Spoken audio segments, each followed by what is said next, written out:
Thanks for joining us. I'm Tamika Alexander. We begin tonight with investigators scrambling to find clues and get answers to solve the case of 73-year-old Kate Ragsdale, the Tuscaloosa woman murdered inside her home. WVUA's Travis Leader joins us now from our newsroom and has the latest on this case. Travis. Yeah, Tamika, the latest is there's still no new information since we last reported at 6 on any possible suspects. But as of this evening, we do know that Ragsdale's cause of death was from, quote, sharp force injury. Now, that's according to Tuscaloosa Metro Homicide Captain Lloyd Baker.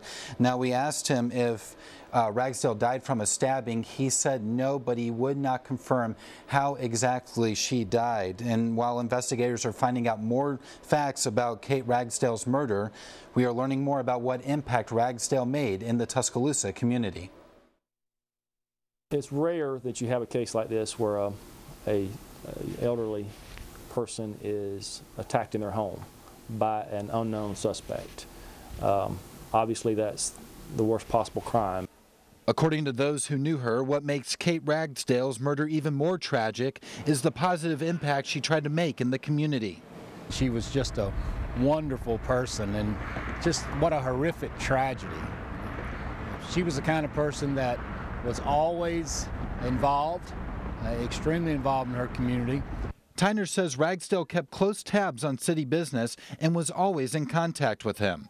Along with Kate's work with university libraries, she also spent time helping out nonprofits like the West Alabama AIDS Outreach. But it's the little things that Tyner says best reflects her. You know, one thing too, as I stand right here, I can just see her right now with those hedges. You know, she was always cutting and trimming the shrubs that enter her neighborhood, and of course, you know, she didn't have to do that. That was just the kind of person that she was. And Baker is confident they are still hot on the trail of what some fear may become a cold case. I don't think we are hindered severely by the amount of time that passed. We're only talking a few days at this point, so I don't think it's going to be that much of a hindrance. And we mentioned Ragsdale's community efforts. Billy Kirkpatrick with West Alabama AIDS Outreach says Kate was very supportive of him, the program, and especially the clients, and that her time there exemplified the loving and caring person that she was. Reporting in the newsroom, Travis Leader, WVUA News. Back to you, Tamika. Thanks, Travis. This event has put neighbors on edge and has many across the community talking about home security. WVUA's Molly Mitchell continues our team coverage. She is live in our studio with more. Hey, Molly. Tamika, homicide victim Kate Ragsdale's life was taken at her home, a place where she should have felt most safe.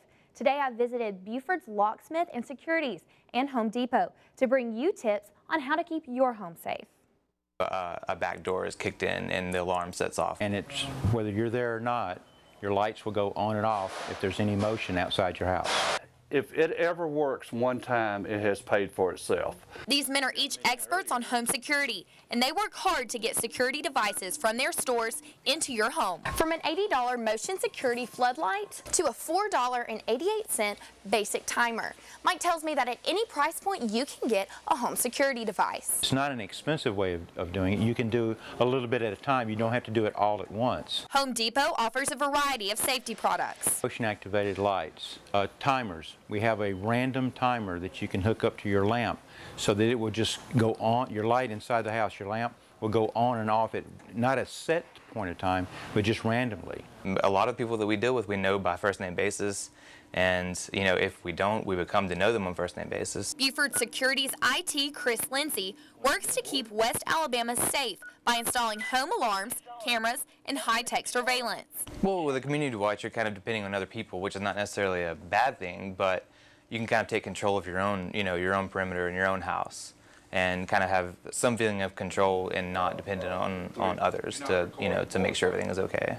The peace of mind comes from after using the system for 2 to 3 weeks, getting used to it, not false alarming when you open a door and forget to turn the alarm off, but the peace of mind is superior. John Calb of Buford Securities told me that if you have a security system, check your surroundings when entering and leaving your home. And if you've had your system for a long period of time, try not to forget to turn it on. Tamika?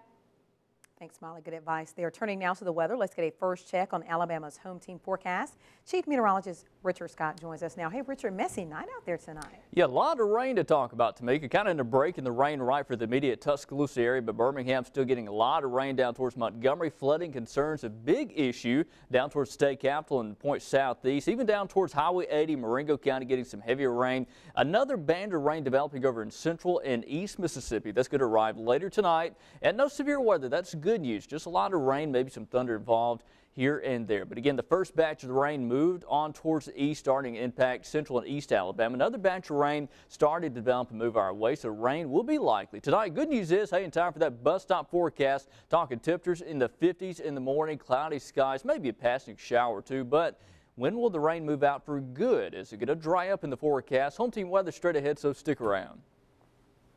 Turning now to national news, Congress has until Friday, March 1st to come up with a plan to avoid forced federal spending cuts. WVUA's Daniel Sparkman joins us now with how those cuts would affect Alabama. Daniel.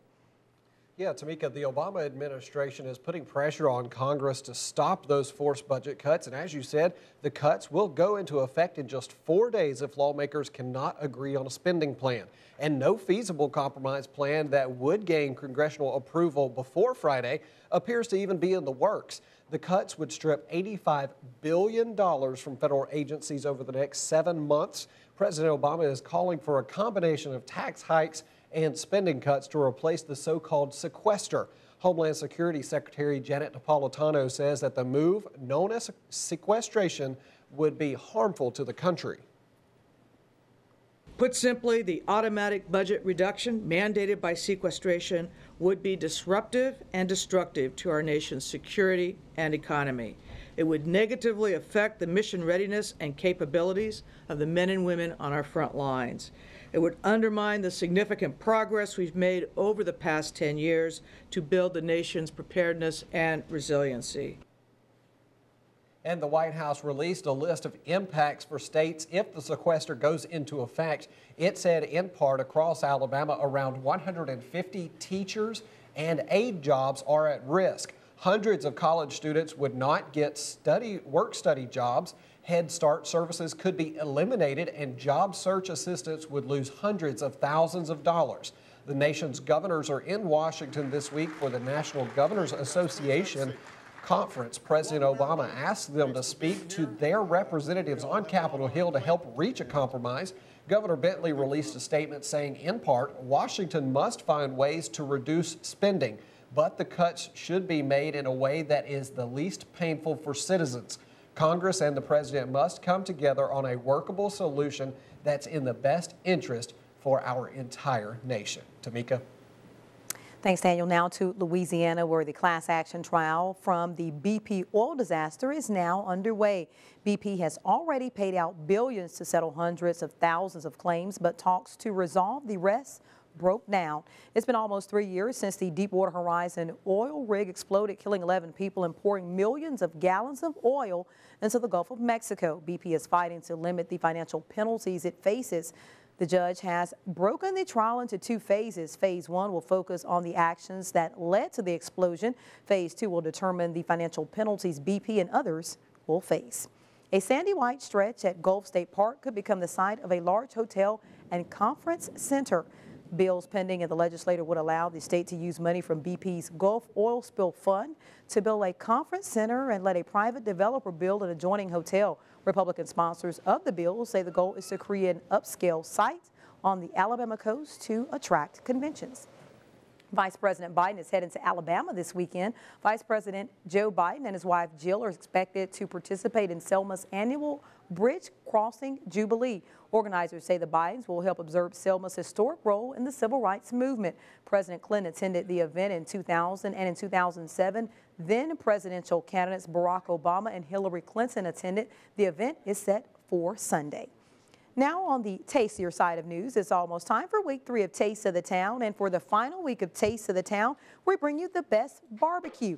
Each week in February, WVUA has taken you to some of those timeless favorites around our area. And the response on our Facebook page was a record this week. And as you can see, the barbecue place that won will make your mouth water. So see if we went to your favorite barbecue spot on Taste of the Town. That is tomorrow night on the news at 6.